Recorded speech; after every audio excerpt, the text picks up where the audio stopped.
Hey everyone, how are you today? I hope you are feeling well, staying safe and healthy. I'm Hassan Zainuri. Welcome to Public Speaking course.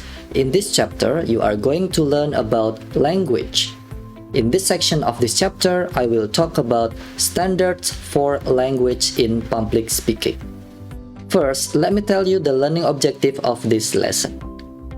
After learning this lesson, students will be able to choose language that meets the standards of clarity and choose language appropriately for audiences.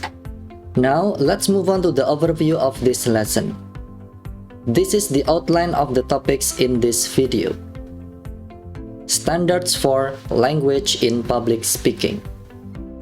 Now, let's talk about the first main point in this lesson, which is about standards for language in public speaking. Let's start by looking at these standards for language in public speaking. Clarity, effectiveness, credibility, rhetorical techniques, and appropriateness. First, clarity. When it comes to determining how to phrase the concepts in a speech, a public speaker's first priority is clarity.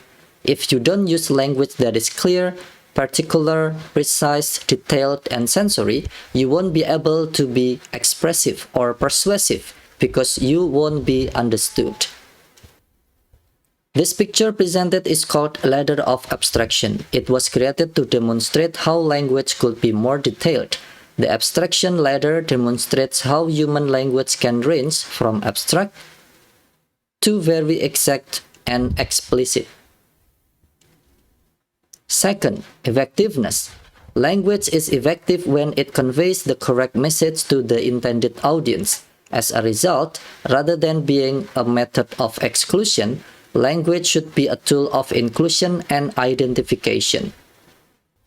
There are several things that you need to avoid. Avoid jargon, avoid complicated vocabulary, avoid profany and cursing. Another part of effectiveness is that your language should help you to be more credible.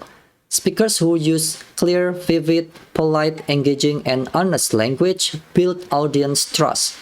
Audiences, on the other hand, are less likely to trust speakers who use language that excludes others or who speak in an uneducated manner. Moving on to the next point, that is rhetorical techniques. Traditional techniques have been used to engage audiences and make ideas more memorable and attention-getting.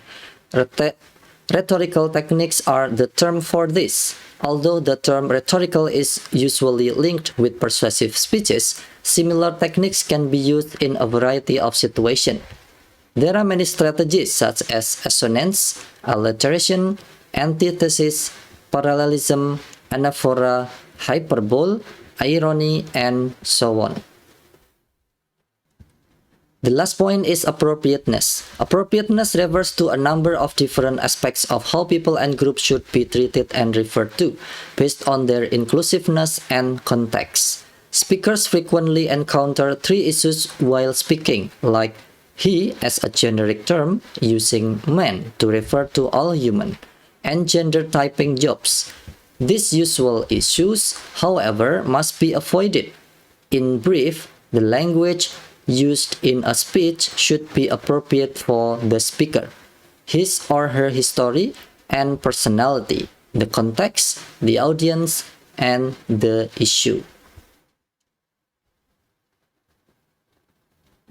In conclusion, let me sum up the main point of this video.